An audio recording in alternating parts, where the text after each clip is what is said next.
Hi, welcome to Crime in the Mitten. We are your hosts. I'm Shelby. And I'm Alia. Every week, you'll hear a new true crime story based in Michigan, from the mysterious missing cases to the gruesome murders that left the police struggling to stay on the scene. We're giving you the inside scoop on what's going on in our Mitten state. Tune in every Wednesday for your weekly dose of Michigan true crime.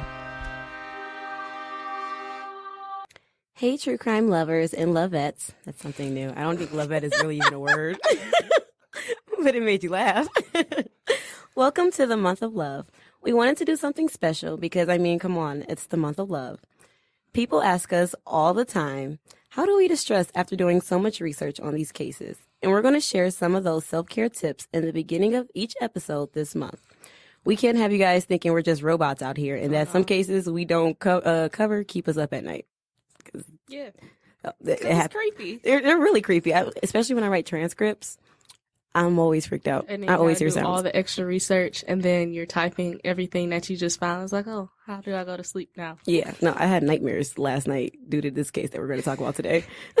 So we need days that we can just focus on ourselves. And that leads me to my first self-care tip of the month. And I told Alia this was brilliant. Taking time off away from work. Because who doesn't like doing that? Planned time off is literally becoming my best friend, and I've already planned 3 afternoons off for this month alone, and I'm thinking about planning 2 more.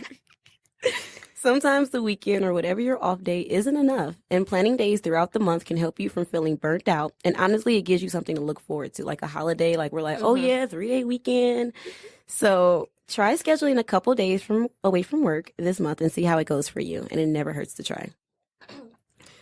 So I said, hey, Shelby, what's your tip this week so I don't pick the same thing? She was like, oh, just take a self-care day. Like, Shelby, we're giving self-care tips, and you said, take a self-care day. Take the whole day off. Why just do one tip when you can do a whole day? Yeah, so on that day off, what I like to do if I have a day off is a detox bath. Mm. Like,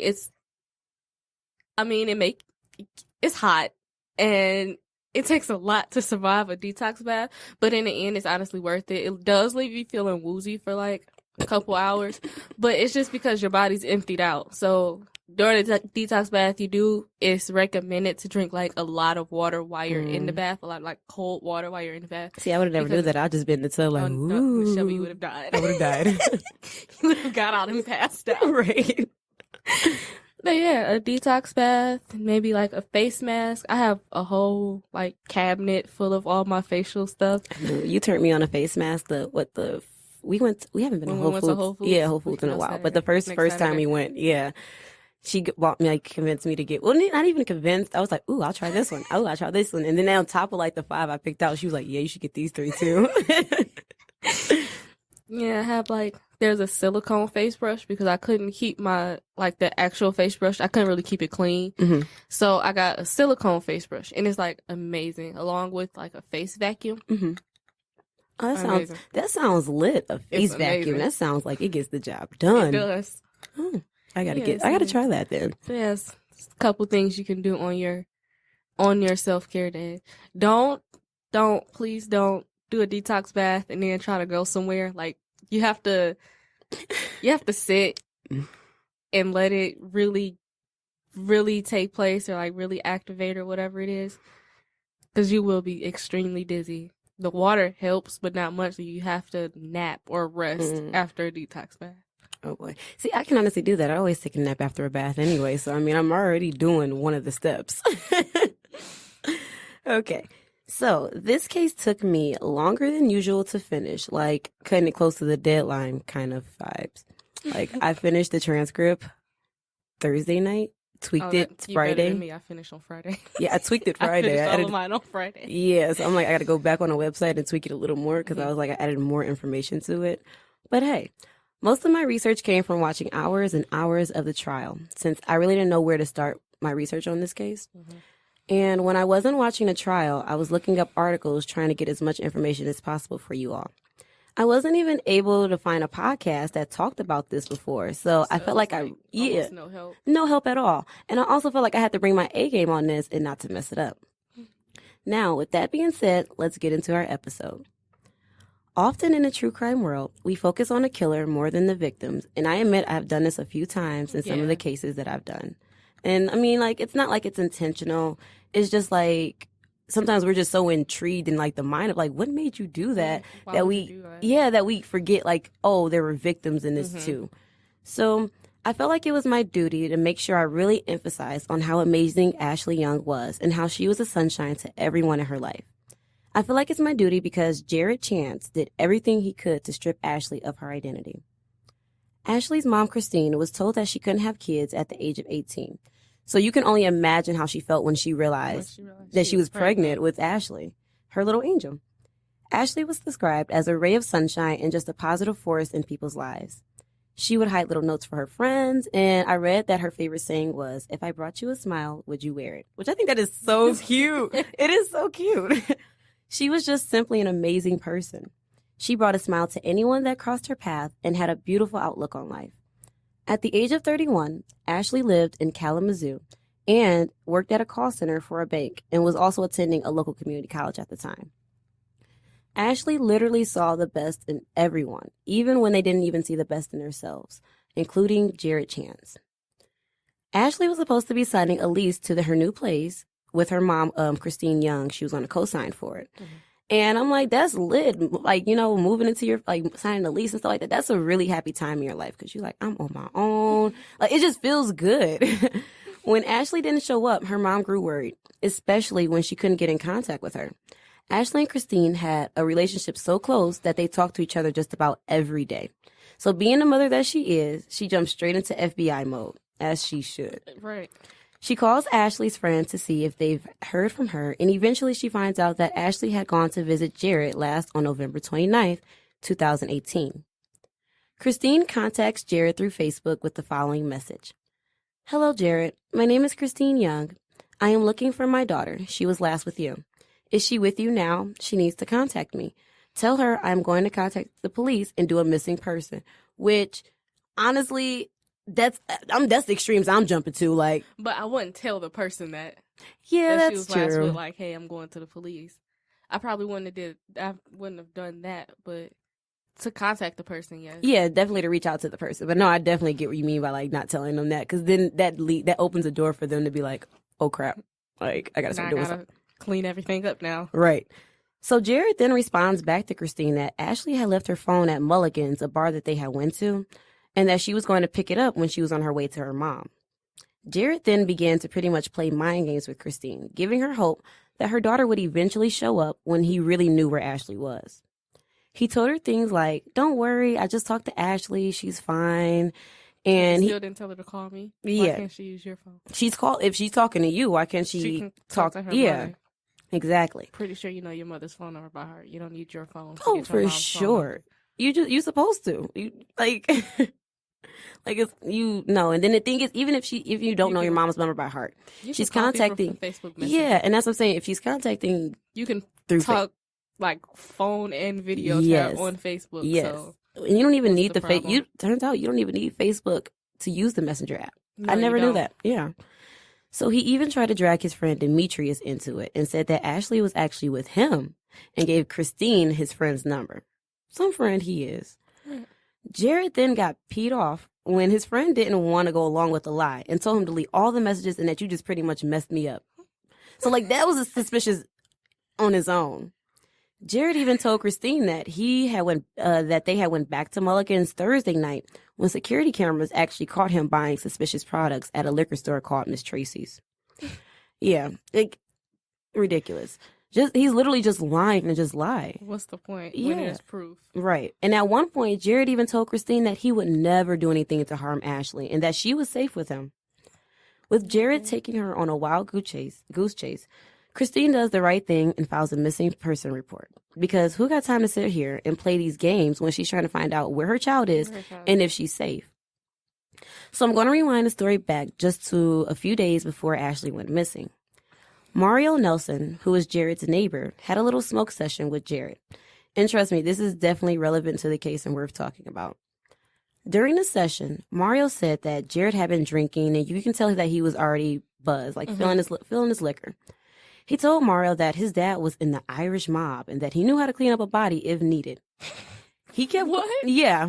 This is just like the random like smoke session talk, I guess. I don't think so. He kept going on and on about how much of a bad boy he was. Jared also didn't care for Mario's girlfriend at the time and told Mario that he would have much more money if he would just get rid of his girlfriend. What? And yeah, pretty much like you should just drop the girlfriend and watch how your life gets better. Like so much saving. So much savings, I guess. Like honestly, first off, so not true. Let's start there. So he also emphasized that he knew how to get rid of someone as well. Jared also had a gun on a table sitting between him and Mario, and frequently he would touch the gun throughout the conversation, making Mario very uncomfortable. Days later, Jared, when they went to court and on like when they were when Mario was testifying, he couldn't say like exactly when, like he couldn't remember the dates because it was some time before the trial started from when the actual murder took place too. Yeah, so he wasn't really sure of the days. So, days later, Jared knocks on Mario's door and asks for help with Ashley's car. He said that that she had locked her keys in the car and that he needed help opening the door. Jared suggested that Mario climbs through the trunk and open the back door because he was smaller than Jared and that he would fit. Although when I was looking at them on the camera, I know the camera adds like 10 pounds supposedly, but it seemed like Jared was smaller than Mario, in my opinion. But I don't know. I didn't see them. I didn't see them standing up, but he didn't see anything wrong with it, so he just ended up opening the door and went back inside without seeing what Jared did next with the car. While on the stand, though, you can tell that Mario really regretted doing that for him, though, because he didn't know what he was aiding in until after the fact when all this stuff is coming down. He's like, wow, like, did I play a part in this somehow? Like, what, like, basically. Maybe I should have just like, nah, you got this on your own type stuff. And I'm like, that's a pretty crappy feeling to make somebody else go through. Like, yeah, you did this on your own, but you're dragging people into this. Especially people who don't want to be a part or had no idea what they were doing. At all. Exactly. So December 2nd comes along, and Mario, along with his girlfriend, notices this really foul smell coming from the basement. He had last seen Jared the day before. So Mario went into the basement, but it was too dark, so he went back up the stairs to open the door to let some light in. On his way back down the stairs, he seen a tarp big enough to cover a car on the floor. Like, it was on the first, second stair, kind of, so like kind of on the stairs, kind of hanging off into the basement floor. He runs upstairs immediately and tells his girlfriend to call the police. He also mentioned in the 911 call that the last time he talked to Jared, he stated that someone was looking for him, and if anyone asks where he was, tell him that he haven't seen him. So at first, like, I had a neighbor that was like that a little bit. Like, if my boyfriend come over here, just tell me you want to see me. If, like, we're walking in together, that's different. But now all this stuff, you're talking about, I'm helping you technically break into her car. It's a foul smell. No, this is starting to sound really suspicious now. It's not just I don't feel like talking to this person, so I'm not around. You're hiding. Yeah, no, you're in hiding. Like, just call it what it is. The girlfriend noted that the washer and dryer was blocking the door to the basement, and that wasn't really normal. So that kind of looked out of place. Why is the washer and dryer in front of the door? See, it's like a lot of stuff is just like, why? That doesn't even make sense. But a lot of stuff doesn't make sense with this guy. So the building seemed to have like a sewer smell to it, but on Friday they said that it turned more into like a burning smell. And they were like, they didn't know the extreme of the smell because they were they were smelling it. So they probably thought like maybe something came up in the basement or something. So they were like burning like candles and stuff like that, trying to cover up the scent. So it wasn't as intense as like, they were trying to mask it pretty much. Sergeant Craig was called to the house to check on something suspicious, and he really didn't know what to expect. They just told him, like, we got a call. That's kind of strange. You go check it out. As soon as he hits the basement, though, he was hit with the smell of decomposition and death. Once he had seen skin uncover from the tarp, he cleared the scene and blocked the basement off. When the crime scene tech arrived, she made more discoveries. She found a .22 caliber gun cartridges on the top of the furnace, and there was also a saw blade with blood on it. A bag of garbage was found, and inside of it were latex gloves, another saw blade. He had so many saw blades in this case. Plastic wrap roll with blood on the box, paper towel with blood on it, and pants with blood on the front of it. He didn't get rid of nothing. It's just a bloody mess, literally. He kept everything. Yeah, he did. So when they finally looked at looked what was in the tarp, they found her torso. So he kept everything. Everything, pretty much. Just right there for them to see. Pretty much. And it gets worse. Like, you would think that, like, he's just careless in the basement. He was careless everywhere. The building was cleared downstairs when the arrest was made. So they got Mario and his girlfriend now. And I think it was just like a 2-family flat. So it was just kind of those 2 occupants there.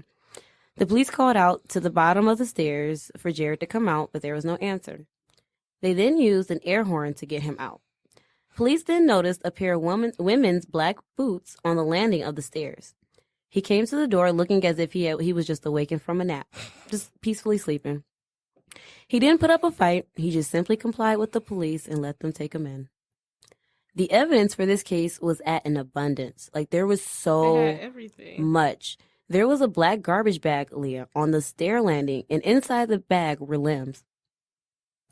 So this man kept everything. Everything, just about. Just about. So in the bag were arms with no hands and legs with no feet. The feet, hands, and head were never found. And to this day, they still have never been recovered. There was a purple tote, and inside was more plastic wrap, prescription bottles, shoes, and shower curtain rings. There were also 3 blood stains on the south landing hall walls. There was also a fan box on the landing, and inside of that were black trash bags, duct tape, a wet green blanket with blood on it, fitted sheets with blood on it, a pair of women's jeans, panties, and a black shirt with blood on it. When was trash day? I don't even know. And I feel like trash day is normally at the end of the week everywhere, right? And this all kind of took place end of the week. So he had time to put it in the garbage. It was just sitting there like, oh, I'll take that out eventually. So in the kitchen of Jared's home, the floor was clean except for this discoloration spot in the middle of the floor. Like, they said the kitchen floor was sparkling until they got into this, except for this big spot in the middle, which was tested for blood. Dishes piled in the sink with the Ajax powder dumped all over them. Empty alcohol containers filled the counter space. Then, in the bathroom, there was toilet paper with blood on it walled up in the toilet.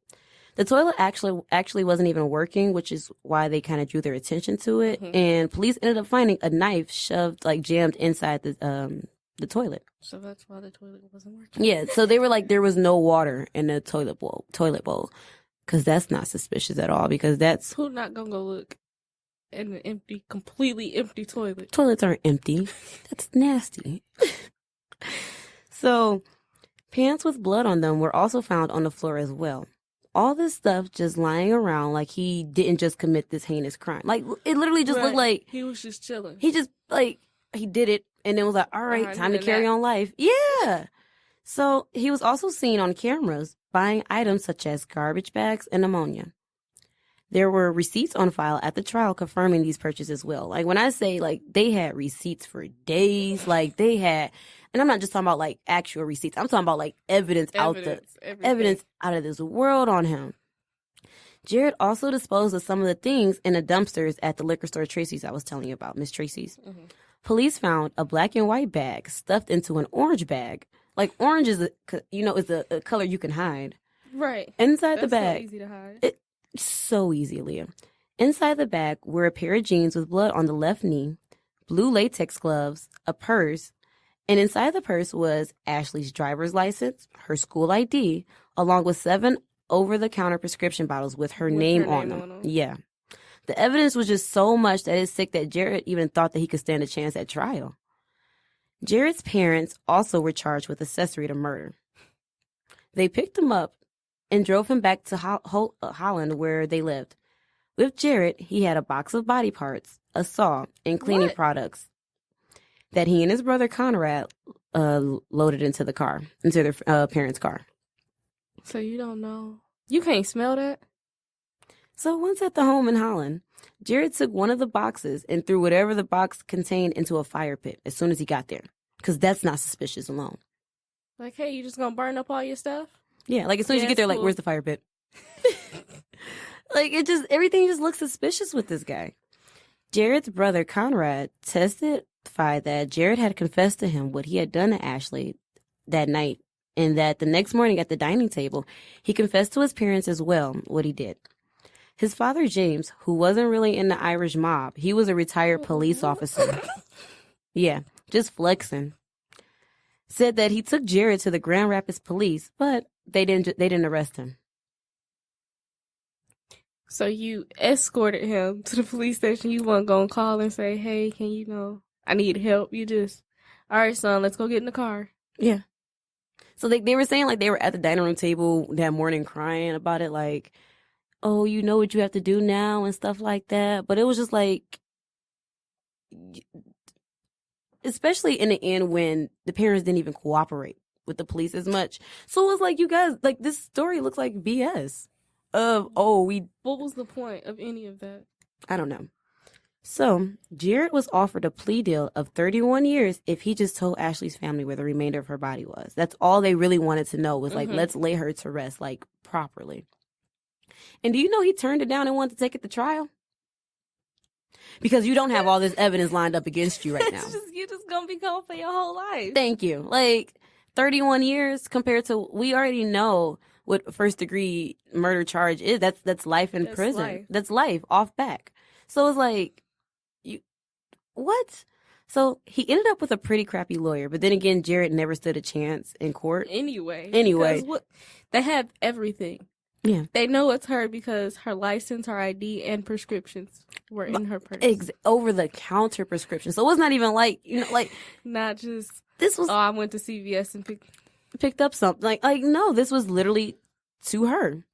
So over 200 pieces of evidence was shown, and anyone involved in this case was brought to the stand, including the bartender that served them the drinks when they went out that night. Like, this prosecutor was not, the prosecuting attorney was not playing with this case. He called everyone on stand. Okay, he didn't even need all of that. They got everything they needed right and he there. really didn't. But it was just like, nah, you want to go to trial? Let's take this to trial. And we about to discuss this. We about to put everything on the table at this point because, for one, this is the fact that you want to even take this to trial is disrespectful. Like that's disrespectful to the family. Right. You know what you did. So the judge even made a comment towards the end that it seemed as if Jared got off hearing these testimonies. Like he was reliving this all over again. He was excited. Yeah, like you didn't see any remorse on his face. The jury took 3 hours deliberating before coming to a decision. After a 5-day trial, he was sentenced to 100 to 200 years in prison, exceeding the sentencing guidelines. The judge said that this crime was just too heinous. He lacked remorse, and all the lying he did to Christine in the beginning was just plain wrong and disgusting. It was. It was. You told his mom all this stuff, thinking like, "Oh, she'll be home in a couple hours." Yeah, I'll have her to call you in a few minutes. She's fine. If anything, I would have. I don't even want to use the word respected, but like if you just didn't respond to the message at all, you played with this woman's emotions. You got off on tormenting this woman after you already knew what you did to her daughter. So the judge wanted to make sure that Jared was not eligible for parole until he was 130. Period. Signed, sealed, delivered. You not getting out that boy at all by any means. Like, don't try no stunts. So Christine Young is still looking for closure, and she deserves it. If anyone has any information on where the remainder of Ashley Young is, please contact the Silent Observer, which is an anonymous tip line. The number is 616-774-2345. No one deserves to go through anything like this, and all she has remaining of her daughter is a box of ashes, which she actually brought when she they allowed her to speak at the trial. Mm-hmm. She brought the ashes there and had them in the courtroom as she was talking to Jared. But as she should, though. Like, I would have did the exact same thing. Then there's like on the website, I have pictures, and it's towards the end of the article. Her family, her like Ashley support squad came deep, and they all had shirts saying "Justice for Ashley." Like, you are not just going to get off like this. Like, that's not okay. We hope that one day that she is given that closure. The number is posted on our website along with more pictures from this case and references, and you guys know all that. Like, it's normally all on our thing. But yeah, this case literally took so long for me to finish for some reason, but it was just like it was hard to like stay focused, especially because I was watching the trial. Mm-hmm. And Leah, it was hours of it. Honestly, the whole part of the trial pretty much was just the evidence that they was showing. The evidence. Yeah, because what else is there to over show? 200 pieces of evidence. He has no way of defending himself in that. You don't. And then, which really made me mad was his defense attorney was making comments like, well, nobody else's DNA was tested. Like, they really wanted to try to shift the blame to the neighbors downstairs. How? And so the prosecutor was like, we tested for Ashley's blood, DNA because that's who what's the name? That's who was murdered. That's whose blood was shed. So everything pointed back to Jared anyway. All this stuff in your house, like at your parents' house. They even found other pieces of evidence at his family's house with blood on it, with Ashley's blood on it. So how did that get there? If it could have been the neighbor. The neighbors, how did he get to his parents' house? Right. None of it made sense. Like, this whole case altogether was just kind of like, it was just like, because this was an open and shut. It didn't have to go to trial because it was like, we already knew you did it. Basically. At least the least you could do was finally own up to it. Like, it's literally the least that you could do. So I'm like, I don't get it. Like, that, it really just kind of, just case altogether just threw me because it was just like, mess the person up. It was a really messed up person. And then the fact that literally, Leah, when I was watching the trial and I kept looking at him, he didn't bat an eyelash at this stuff. Like, he just showed no remorse. Like, right. It was sad, like, just watching this. And I was disgusted with him. Like, honestly, I'm proud that her support system wasn't like throwing stuff at the back of his head, because that's the kind of that's how I felt. Like, I was pretty upset. Like, I wanted to throw something through the camera, and I think that's why it took me so long, because I needed so many of these self-care days to like step back from this case and be like, okay, because I was like, this makes no sense. Like, and then the thing is, why won't you tell them where you put the rest of her body at, or like what you did with her? Like, all this stuff, it is. And people even said that he was like, they known him to be like short-tempered and stuff like that prior to this, and he was just like a wild person. And it's like, her friend, Ashley's friends even told her like, you should really stop hanging out with that guy, because like Ashley, from the way Ashley was described, like, she was sweet, too beautiful of a soul to deal with someone of the likes of Jared Chance. So it's the only thing from this that made me sleep at night was the fact that he is in prison right now. Yeah, that's it. Knowing that he's taken care of. Yeah. Oh yeah. He's been taken care of. All right. Because you're a sick man. You are. You really are. And then like the pictures of Ashley, I didn't see a picture of her frowning and things like that. Like, she was just a happy person. So how could you do something like that to someone? Don't know. And I'm like, I don't think we'll ever understand, because we have common sense. We're good people, Leah. We know right from wrong. I can't see myself even thinking about stuff like that. I know. Like, and the thing is, from what Mario was saying, it was just like, kind of like he was kind of prepping himself for this, kind of like the conversations he was having with him and stuff. Like he knew that he was going to do this to her or to someone. Like, if it wasn't Ashley Young, it would have been someone. Eventually. Yeah, and that's what Ashley's mom was saying. Like, she's just glad that he is off the streets, that he can never put no one else's child through this again. Mm-hmm. And I feel her 100%. So yeah, that is the death of Ashley Young. I really just wanted to emphasize that Ashley, like the good person that she was, though, because the fact that the things that you did to her body. And it was clear that you got rid of her hands and her feet and her head so that they won't be able to determine how exactly she died, or fingerprints, or seeing her face, exactly, because it took the mom blood. Yeah, you DNA is purse DNA. So and they don't need fingerprints, or they don't need to see her face to know it's her. When you still have the entire body, you have everything with blood all over it. Her purse with her name purse, her clothes, her like you don't think her mom knew what kind of clothes she had? Right.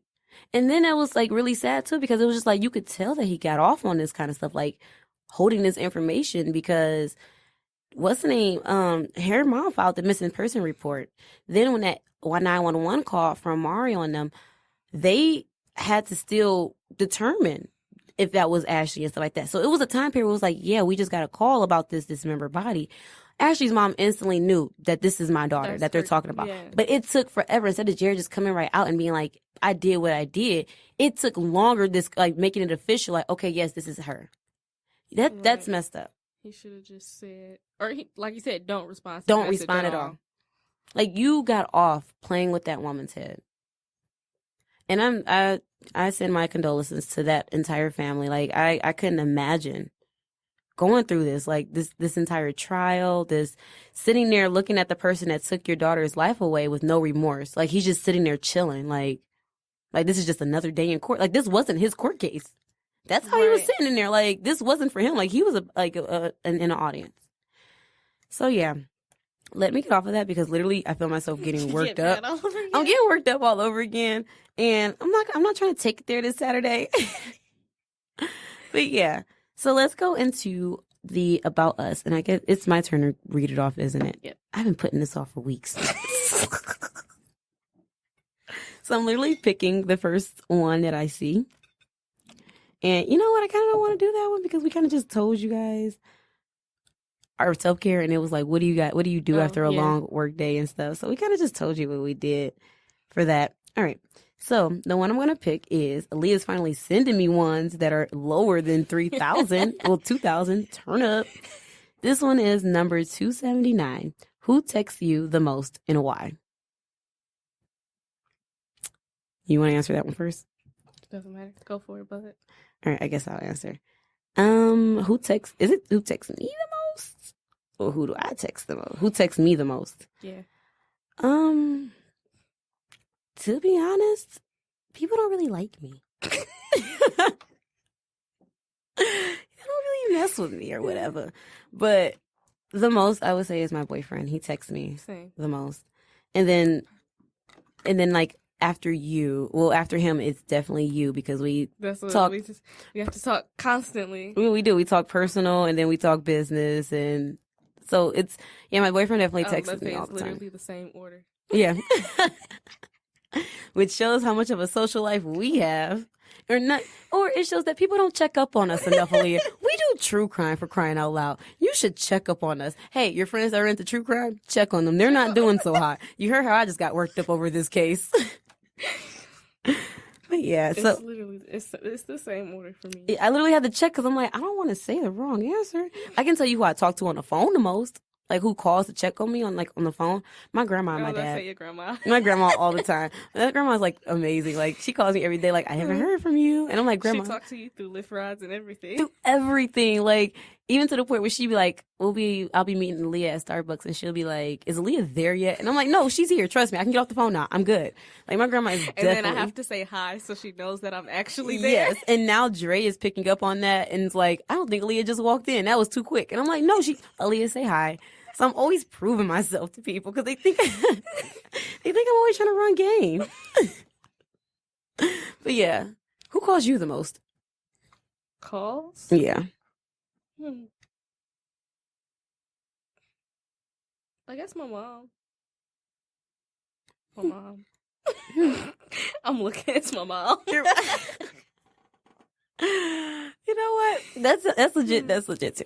As she should. Yeah, it's mostly calling to see if I'm getting off work on time. You know what? Secondly, my dad does. But normally my dad guilt trips me when he calls me. He's like, hey. Like yesterday he called me. He's like, hey, I've been sick all day and you haven't talked to me. And then you know what though? Because normally I'd be like, Dad, da da da da. This time I was like, you're right. I should have called you. And he didn't know what to say. It stumped him for a second. He was like, yeah, because you should have called. And I was like, okay, pimpin'. Slow that back that up a little bit. But I know my friend calls a lot so she can show me what weird thing her kid is doing at the moment. And He's 2. He does a lot of weird things. I would do the same. His 2-year-old little boy, he does a lot of weird things. Yeah. Oh, and also, you guys, so we should tell you guys more often, keep sending in suggestions. Yeah. To our website. Or even if you can't make it on the website sometimes, you should just let us know. We do a pretty much good job of like retaining information and responding. We do. As long as I write it down. If I don't write it down, I'm not going to remember. Yeah, that's true. If I don't write it down, I'm not going to remember. So I think we should end this episode because I don't know if the microphone is picking up on my stomach growling. Can you hear it? No. Okay, just making sure. Well, now everybody knows that my stomach is I growling. also don't wear both headphones, so I don't know. Yeah, Alia always does hairstyles that she can only wear one of her headphones over her ear. And then I have to be able to hear other things. I don't like noise canceling stuff. I gotta be able to hear the door opening. No, I don't care. I need to hear. I don't want to hear nothing. I need some of these headphones for at home. I really do. Oh, excuse me. But yeah, I really hope that is not picking up on my stomach growling because it really just roared that loud, and I'm like, ooh, okay, let's wrap this up now. Okay. Thank you for listening to Crime in the Mitten. You can find the transcripts, pictures we've discussed, as well as the links to our references at our website. There, you can also find the links to all of our social media. If you have a case you'd like us to talk about, you can leave a comment down below or go to the Contact Us page of the website and leave a suggestion. Each month, we will choose one for an episode. Please like, comment, and subscribe. It helps a lot.